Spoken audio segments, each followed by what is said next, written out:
Part 4. Arjun ఆ రహస్య గదిలో నిలబడి ఉన్నాడు.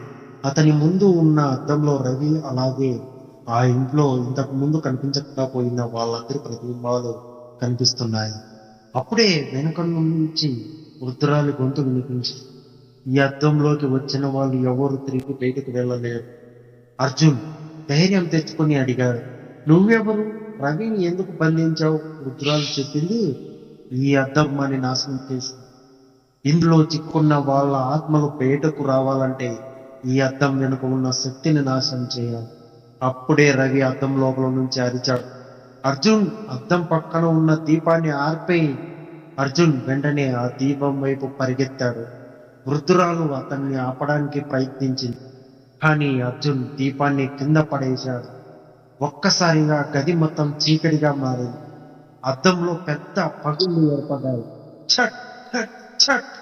ఒక్కొక్కటిగా అద్దంలోని ప్రతిబింబాలన్నీ వెలుగులా బయటకు వచ్చి మాయమయ్యాయి.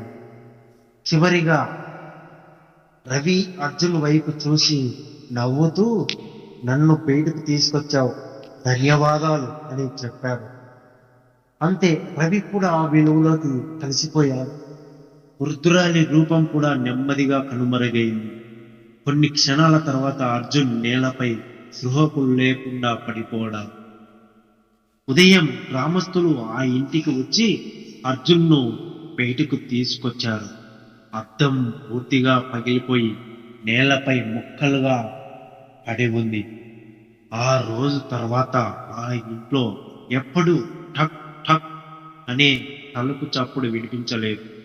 కొన్ని రోజుల తర్వాత గ్రామస్తులు ఆ పాత ఇంటిని పూర్తిగా కూల్చేశారు. అర్జున్ మాత్రం రవి జ్ఞాపకంతో జీవిస్తూ ఉండిపోయేవాడు. ఒకరోజు రవి కుటుంబానికి చెందిన పాత పెట్టె అర్జున్కు దొరికింది. అందులో ఒక పాత ఫోటో ఉంది. ఫోటో వెనుక ఇలా రాసి ఉంది, అద్దం పగిలిన రోజే శాపం ముగుస్తుంది. అర్జున్ ఆ మాటలు చదివి ఊపిరి పీల్చుకున్నాడు. అతను ఆ ఫోటోను జాగ్రత్తగా మూసిపెట్టాడు. ఆ రాత్రి గడియారం 12 కొట్టింది. అర్జున్ కాసేపు తలుపు వైపు చూశాడు. మళ్ళీ 12:01 అయింది.